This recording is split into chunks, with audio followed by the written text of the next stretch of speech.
সবার শুরুতে সবাইকেই জানাই শুভ সকাল। ভারতের স্বাধীনতা দিবসের এই গুরুত্বপূর্ণ দিন উপলক্ষে শুভেচ্ছা। আজ আমরা স্বাধীনতা ও সার্বভৌমত্বের দিকে আমাদের জাতির অসাধারণ যাত্রা উদযাপন করতেই আজকে জড়ো হয়েছি। এই বছর ৭৮তম ভারতের স্বাধীনতা দিবস মানে ২০২৪ উদযাপিত হচ্ছে বিকির ভারত, যার অর্থ উন্নত ভারত। আর এই থিমটিতে ২০৪৭ সালের মধ্যে দেশকে একটি উন্নত দেশে রূপান্তরিত করার জন্যই ভারত সরকার দৃষ্টিভঙ্গি প্রতিফলিত করে, যা ভারতের স্বাধীনতার ১০০তম বার্ষিকী হবে। আমরা পিছন ফিরে দেখলেই ১৫ই আগস্ট ১৯৪৭ সালে ব্রিটিশ উপনিবেশিক শাসনের অবসান চিহ্নিত করেছিল জওহরলাল নেহরু, ভারতের প্রথম প্রধানমন্ত্রী, যিনি দিল্লির লাহোর গেটের কাছে লালকেল্লায় জাতীয় পতাকা উত্তোলন করেছিল। আজকে এই বলে আমি আমার বক্তব্য শেষ করলাম। জয় হিন্দ। সত্যিই আমি দুঃখিত, কারণ আমি যখন স্পিচ দিচ্ছিলাম আমার বাচ্চারা মানে আমার স্টুডেন্টরা ওরা ভিডিও করছিল, আমি দেখছিলাম, কিন্তু ভুলে গেছিলো ক্যামেরা অন করতে। তো আর কি করা যাবে, তাই এখন আমি তোমাদেরকে ব্যাক ভয়েস দিয়ে দিলাম। আর সত্যি চারিদিকে যেভাবে যা ঘটছে মনমতি একদমই ভালো নয়। শুধুমাত্র আমার বাচ্চাদের মানে আমার স্টুডেন্টদের আবদারে ছোট করে একটা প্রোগ্রামের আয়োজন করেছি। তো দুপুরবেলা লাঞ্চের পরে শুরু হবে। আর এখন আমার এক প্রিয় স্টুডেন্ট একটা বক্তৃতা তোমাদের সামনে রাখবে, তো চলো আমরা শুনে নিই। আসসালামু আলাইকুম ওয়া রাহমাতুল্লাহি ওয়া বারাকাতুহু। আমি আমার বক্তব্যের শুরুতে আমার সম্মানীয় শিক্ষিকাকে শ্রদ্ধা জানাই। আজ ১৫ই আগস্ট ভারতের স্বাধীনতা দিবস।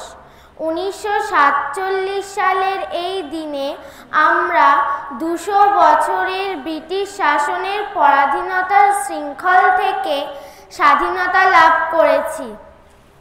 সকলের সামনে এই বিশেষ পবিত্রতম দিনের কিছু বলার সুযোগ করে দেওয়ার জন্য ধন্যবাদ।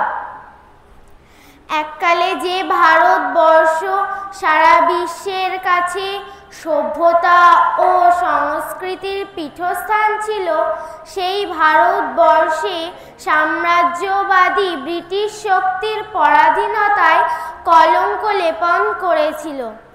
তবে বাংলার মায়ের সন্তানরা এই অপমান মুখ বুজে স্বীকার করেনি, যারা স্বাধীনতার জন্য ঝাঁপিয়ে পড়েছিল। আজকের দিনে স্মরণ করব নেতাজি সুভাষচন্দ্র বসু, মহাত্মা গান্ধী, বীর শের আলী, মাওলানা কাসেম সাহেব, মাওলানা আবুল কালাম আজাদ, ব্যারিস্টার শরফুদ্দিন কিচলু প্রমুখ ভারত মাতার বীর শহীদদের আমরা তাদের প্রত্যেককে শ্রদ্ধা জানাই।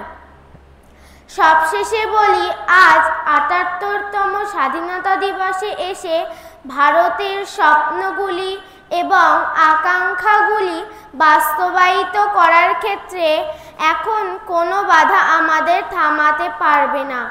আমরা এগিয়ে যাব বীর বিপ্লবীদের দেখা স্বপ্নগুলিকে বাস্তবায়ন করতে। গড়ে তুলব ভারতকে জগৎ সভার শ্রেষ্ঠ হিসাবে। জয় হিন্দ।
আজকে দিনটা অনেক ভালোভাবে কেটেছে। সব থেকে বড় কথা যাদের জন্যই সব কিছু করা, মানে আমার বাচ্চাদের, তাদের ভীষণই ভালো লেগেছে। আর অ্যাজ আ টিচার হিসাবে তো এটাই আমার কাছে পাওনা ছিল যে যাদের জন্য সব কিছু করেছে ওরা যে খুশি হয়েছে, এটাই আমার কাছে ভীষণ বড় একটা ব্যাপার।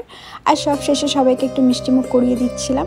আরও অনেকগুলোই পারফরমেন্স ছিল, সবগুলো আর ভিডিও ক্লিপ নিতে পারিনি, পসিবলও হয়নি। তো আজকে ভিডিওটা চলো এখানে এন্ড করব। দেখা হবে নেক্সট কোনো ভিডিওর সঙ্গে। এখনকার মতো টাটা।